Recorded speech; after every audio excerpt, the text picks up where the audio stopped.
तो यहाँ पे आप सभी के लिए जितने भी एएनएम के हमारे कैंडिडेट हैं, चाहे बिहार में 5006 एएनएम के लिए हैं या फिर यूपी में 5272 पदों के लिए तैयारी कर रहे हैं। देखिए, कंप्लीट तैयारी के लिए मैं आप सभी के बीच में डेली कंटिन्यू सुबह जो है आपको 7:30 में वीडियो मिल जाता है। तो मैं उम्मीद करता हूँ आप लोग शेयर भी ज़रूर करेंगे।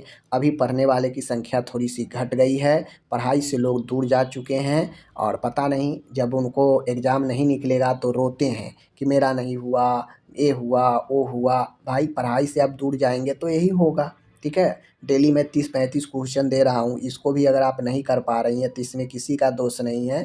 दोष है तो सिर्फ आपका, क्योंकि आप पढ़ाई से दूर जा चुकी हैं और फिर एग्ज़ाम नहीं निकलने पर बोलती हैं कि मेरा नहीं हुआ तो मेरा नहीं हुआ, ठीक है। अभी भी समय है आपके पास, चाहे आप बिहार या यूपी से हैं, आपके पास समय है एग्ज़ाम का। पढ़ाई कर लीजिए वरना मुश्किल होगा आपके लिए, ठीक है। चलिए वीडियो को करते हैं शुरू। ये वीडियो नंबर आपका 74 होने वाला है। देखिए, देखते देखते हम 74 तक आ चुके ना, देखते देखते 100 तक भी चले जाएंगे, ठीक है। चलिए शुरू करते हैं वीडियो को यहाँ पे, तब तक के लिए चलिए देखते हैं। तो आज का वीडियो यहाँ पे हम लोग शुरू करते हैं। प्रसव की प्रथम अवस्था, फर्स्ट स्टेज ऑफ लेबर और द्वितीय स्टेज ऑफ लेबर में समान 18 घंटे लगते हैं, इसको क्या कहते हैं? कहता है प्रथम अवस्था और द्वितीय अवस्था में समान 18 घंटे लगते हैं, इसको क्या बोलते हैं? तो इसे बोलते हैं हम लोग प्रीसिपिटेट लेबर, प्रीसिपिटेड लेबर, ठीक है ना, प्रीसिपिटेड लेबर, ठीक है ना। यह पहले लेबर के पहले ये जो प्रथम और द्वितीय अवस्था के बीच जो आपको मैं बता दूं, कुल मिला के 18 घंटे का जो समय लगता है, इसको प्रीसिपिटेट लेबर कहा जाता है, ठीक है। आगे बढ़ते हैं, दूसरा क्वेश्चन है यहाँ पे, कहता है प्रोग्रेसिव डिसेंड में प्रस्तुत भाग को, यानी प्रोग्रेसिव प्रगतिशील डिसेंड में प्रसूति भाग को मैकेनिकल ऑब्स्ट्रक्शन के कारण रुकने पर जबकि गर्भाशय संकोचन बने रहते हैं, उसे क्या कहते हैं? देखिए, गर्भाशय कंट्रेक्शन शुरू रहता है लेकिन प्रसूति भाग में मैकेनिकल ऑब्स्ट्रक्शन होता है, मैकेनिकल रुकावट होता है, लेकिन कंट्रैक्शन शुरू रहता है, बना रहता है, उसे ऑब्स्ट्रक्टिव लेबर कहते हैं। यानी होता यह है कि बच्चा जो नीचे की तरफ आता है, डिसेंडिंग भाग में बच्चा नीचे की तरफ जो निकलता है जन्म लेने के लिए, उसमें ऑब्स्ट्रक्शन हो जाता है, रुकावट हो जाता है, ठीक है। और लेकिन कंट्रैक्शन जो है, यूट्रस में संकुचन जो है बना रहता है, बस बच्चा जो है नहीं निकल पाता है, तो उसी को हम लोग ऑब्स्ट्रक्टिव लेबर बोलते हैं, रुका हुआ बच्चा, ठीक है ना। आगे बढ़िए, तीसरा क्वेश्चन है एमनियोटिक द्रव के गोल्डन रंग का संकेत क्या है? यानी एमनियोटिक रंग, एमनियोटिक फ्लूइड अगर गोल्डन सुनहरे कलर का है तो उसका संकेत क्या होता है? तो उसका संकेत होता है RH इनकम्पैटिबिलिटी, ठीक है ना। यानी RH में असंगति जो है गोल्डन रंग का संकेत होता है। बात समझ गए? आगे है, फोर्थ नंबर है मिकोनियम स्टैंड गहरा हरा एमनियोटिक द्रव का क्या संकेत होता है? यानी मिकोनियम अगर गहरा हरा रंग के अगर है, मिकोनियम जो है हरा, देखिए मिकोनियम स्टैंड हरा गहरा एमनियोटिक द्रव का संकेत, अगर एमनियोटिक द्रव में मिकोनियम हरा गहरा रंग का है तो इसका मतलब है रिस्पायरेटरी डिस्ट्रेस है, ठीक है ना। यानी अगर एमनियोटिक फ्लूइड में मिकोनियम आए और वह गहरा हरा हो तो उसे रिस्पायरेटरी डिस्ट्रेस कहते हैं, यानी बच्चे को श्वसन में तकलीफ है, ठीक है। आगे बढ़ते हैं, पांचवा क्वेश्चन है येलो कलर का एमनियोटिक फ्लूइड इंडिकेट क्या करता है? यानी पीला कलर का एमनियोटिक फ्लूइड क्या सूचित करता है, क्या इंडिकेट करता है? तो वह इंडिकेट करता है नवजात के हीमोलेटिक रोग। यानी जब एमनियोटिक फ्लूइड का कलर पीला हो तो यह सूचित करता है नवजात में कोई हीमोलाइटिक रोग है, कोई हीमोलाइटिक डिजीज है, ठीक है। आगे मैं बढ़ता हूँ, तो छठा क्वेश्चन है एमनियोटिक द्रव का गहरा लाल भूरा रंग क्या संकेत देता है? बात समझ गए? एमनियोटिक द्रव का गहरा लाल भूरा रंग क्या संकेत देता है?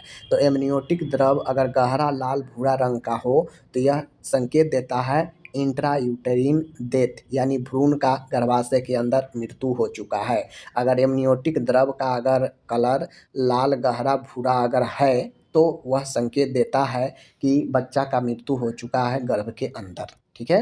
आगे बढ़ते हैं, देखिए कैसे याद रखिएगा, लाल होता है खतरे का संकेत, तो लाल भूरा का मतलब खतरा, यानी बच्चा का मृत्यु हो चुका है, खतरा, ठीक है। आगे बढ़ते हैं, फेलमासिया एल्बाडोलेंस, ठीक है ना, फेलमासिया एल्बाडोलेंस मिलता है, कहाँ पे मिलता है, यह डीप वेन्स थ्रोम्बोसिस में, ठीक है ना, फेलमासिया एल्बाडोलेंस डीप वेन थ्रोम्बोसिस में मिलता है। ओके, आगे मैं बढ़ता हूँ। नेक्स्ट क्वेश्चन है, एक बांझ यानी नल्ली परा जो कभी बच्चे को जन्म नहीं दी है, महिला में गर्भ निरोधक की मुख्य विधि क्या है, तो यह बैरियर मेथड होता है। समझ गए, एक महिला जो नल्ली परा है, कभी बच्चे को जन्म नहीं दी है, इसमें गर्भ निरोधक की मुख्य विधि है अवरोधक विधि, बैरियर मेथड। समझ गए, आगे बढ़ता हूँ। 9वां क्वेश्चन है, स्तन दूध में होता है सिवाय एक को छोड़कर इनमें स्तन दूध में सब होता है, तो स्तन के दूध में प्रोटीन, इम्यूनोग्लोबिन, पानी भी होता है, आयरन नहीं होता है, तो ये नहीं होगा, बाकी ये तीनों होता है। समझ गए, चलिए आगे बढ़ते हैं। मेनोरेजिया का सबसे मुख्य परीक्षण क्या है, तो मेनोरेजिया के पीड़ित जो भी होते हैं उसको अल्ट्रासाउंड सबसे मुख्य परीक्षण होता है। समझ गए, अल्ट्रासाउंड यूएसजी। आगे मैं बढ़ता हूँ तो यहाँ पे है, प्री एक्लेम्सिया वाली महिला को मैग्नीशियम सल्फेट देने पर विषाक्तता के उपचार हेतु तैयार रखी जाने वाली दवा क्या है, यानी प्री एक्लेम्सिया वाली महिला है, उसको मैग्नीशियम सल्फेट देने पर पॉइजनिंग के उपचार हेतु तैयार रखे जाने वाली कौन सी दवा है, यानी यूँ कहे तो मैग्नीशियम सल्फेट का एंटीडोट कौन होता है, तो कैल्शियम ग्लूकोनेट होता है। अगर महिला को MgSO4 दें और वह जो है पॉइजनिंग हो जाए, वह जो है क्या साइड इफ़ेक्ट अगर करता है तो उसके लिए कैल्शियम ग्लूकोनेट दिया जाता है काटने के लिए। ठीक है, 12 है, क्लाइनेफेल्टर सिंड्रोम का क्रोमोसोमल पैटर्न क्या है, यानी क्लाइनेफेल्टर सिंड्रोम का क्रोमोसोमल पैटर्न क्या होता है, 47। ठीक है ना, यहाँ पे याद रखिएगा, यह जो है उल्टा लिखा गया है, ऑप्शन नंबर यह बी है, 47XXY। समझ गए, इसको ध्यान में आप लोग को रखना है। आगे बढ़ता हूँ, 30 नंबर का क्वेश्चन है, प्लूरल सिप्सिस में मुख्य एरोबेरिक जीवाणु क्या होता है, यानी प्लूरल सिप्सिस में मुख्य एरोबिक जीवाणु बैक्टीरिया क्या होता है, तो ये होता है क्लेब्सिएला। ठीक है ना, क्लेब्सिएला, देख लीजिए, Klebsiella, Klebsiella, Klebsiella pleural sepsis का मुख्य एरोबिक जीवाणु होता है। आगे बढ़ता हूँ, वह सर्जिकल प्रक्रिया जिसमें पूरा स्तन और बगल की लिम्फ नोड निकालने जाते हैं उसे क्या कहते हैं, तो उसे रेडिकल मास्टेक्टोमी कहते हैं। क्या कहते हैं, रेडिकल मास्टेक्टोमी कहते हैं, जिसमें पूरा स्तन को बगल के लिम्फ नोड सहित निकाला जाता है। बात समझ गए, चलिए आगे बढ़ता हूँ। आगे क्वेश्चन है 15 नंबर, यहाँ पे निम्नलिखित में से कौन सा हेपेटाइटिस वायरस पेरिटेनल ट्रांसमिशन में महत्वपूर्ण है। समझ गए, तो कहता है यहाँ पे आप लोग देख लीजिए, निम्नलिखित में से कौन सा hepatitis virus perinatal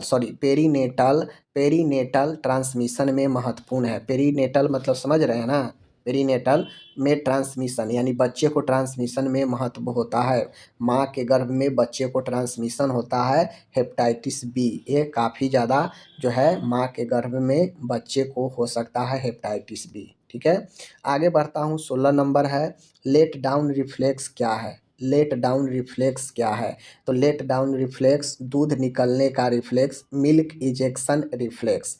late down reflex होता है प्रतिवर्त है जिसमें दूध निकलने का रिफ्लेक्स होता है। समझ गए, मिल्क प्रोडक्ट्स। आगे है, प्लेसेंटा को पार करने वाला एकमात्र इम्यूनोग्लोबिन कौन है, तो प्लेसेंटा को पार करने वाला एकमात्र इम्यूनोग्लोबिन IgG होता है। ठीक है, IgG ध्यान रखिएगा।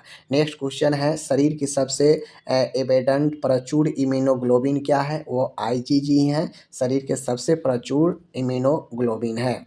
90 नंबर क्वेश्चन है, स्राव यानी लार, स्तन दूध आदि में सबसे अधिक पाए जाने वाली इम्यूनोग्लोबिन क्या है। यहाँ पे पूछ रहा है कि स्राव जैसे लार या स्तन का दूध, इनमें सबसे अधिक पाई जाने वाली इम्यूनोग्लोबिन कौन है, IgA है।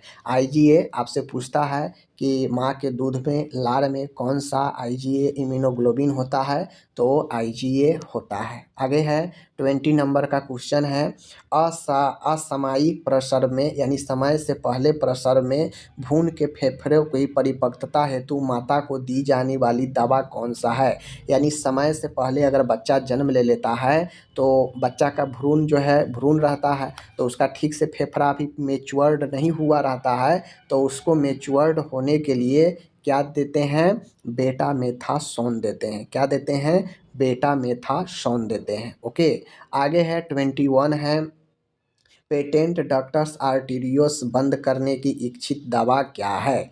पेटेंट डक्टस आर्टेरियस बंद करने की इच्छित दवा क्या है, यह है इंडोमेथासिन। इंडोमेथासिन पेटेंट डक्टस आर्टेरियस बंद करने की इच्छित दवा है, जो कि आपको पता है एक बाईपास जो है होता है, जो बच्चे को भ्रूण के समय ब्लड जो है सर्कुलेशन के लिए पेटेंट डक्टस आर्टेरियस एक बाईपास का काम करता है, जिसको बंद करने के लिए इंडोमेथासोन दिया जाता है। अगर जन्म के बाद नहीं बंद होता है तो उसके लिए इंडोमेथासिन दिया जाता है। ओके, 22 है, डक्टस आर्टेरियस की प्रत्यक्षता बनाए रखने की दवा क्या है। डक्टस आर्टेरियोसस की प्रत्यक्षता बनाए रखने की दवा प्रोस्टाग्लैंडिन है। क्या है, प्रोस्टाग्लैंडिन है। ठीक है, 23rd क्वेश्चन है, नवजात में PDA बंद करने हेतु उपयोग की जाने वाली दवा क्या है।